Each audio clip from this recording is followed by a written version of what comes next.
Social media তোলপাড় অভিনেত্রী সুচন্দ্রা ব্যানার্জি এবং অভিনেত্রী রিয়া দত্তের সমকামী বিয়েকে কেন্দ্র করে। সমকামী বিয়ে আজকের দিনে কমন হলেও টলিপাড়ায় এই প্রথমবার, তাই বিষয়টি নিয়ে এত চর্চা। সুচন্দ্রা বা রিয়া কেউই অফিসিয়ালি এ বিষয়ে কিছু জানাননি, তবে ঘনিষ্ঠ সূত্রে বিষয়টি প্রকাশ্যে এসেছে। বর্তমানে চিরদিনই তুমি যে আমারে অপর্ণার মায়ের চরিত্রে অভিনয় করছেন সুচন্দ্রা। তবে হঠাৎ কেন এমন গুঞ্জন ছড়ালো?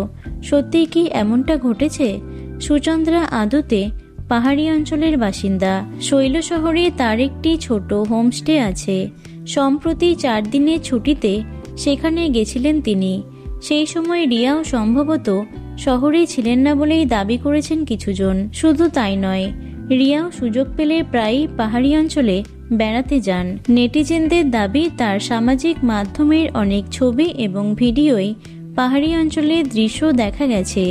তার সঙ্গে নাকি সুচন্দ্রার হোমস্টের সাদৃশ্য রয়েছে। সামাজিক মাধ্যমে তাদের একসঙ্গে কোনো ছবি নেই, তবে একে অপরকে বহুদিন থেকেই ফলো করেন তারা। দীর্ঘদিন ধরেই টলিপাড়ায় তাদের প্রেম নিয়ে কানাঘুষো শোনা যাচ্ছিল, তবে তারা কখনোই এটি প্রকাশ্যে আনেননি।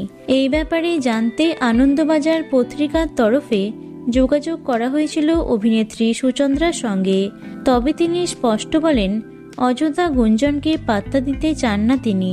তার জবাব, এখন এই ব্যাপারে তিনি কোনো মন্তব্য করতে চান না। কিন্তু কিসের এত লুকোছাপা?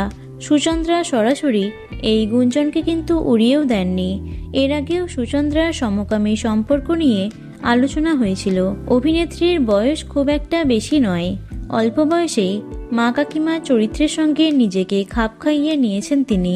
নিজের সম্পর্কে শুরু হওয়া সমকামী বিয়ে নিয়ে এখনো পর্যন্ত রিয়াকেও কোনো মন্তব্য করতে শোনা যায়নি, যার কারণে বিষয়টিকে পুরোপুরি গুঞ্জন বলে উড়িয়ে দেওয়া যাচ্ছে না। দেখা যাক কবে সব সত্যি তারা সামনে আনেন। তো বন্ধুরা, এ বিষয়ে তোমাদের কি মতামত অবশ্যই কমেন্টে জানিও।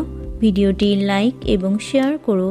এছাড়াও টলি দুনিয়ার অন্যান্য খবর পেতে চ্যানেলটি অবশ্যই সাবস্ক্রাইব করে রেখো।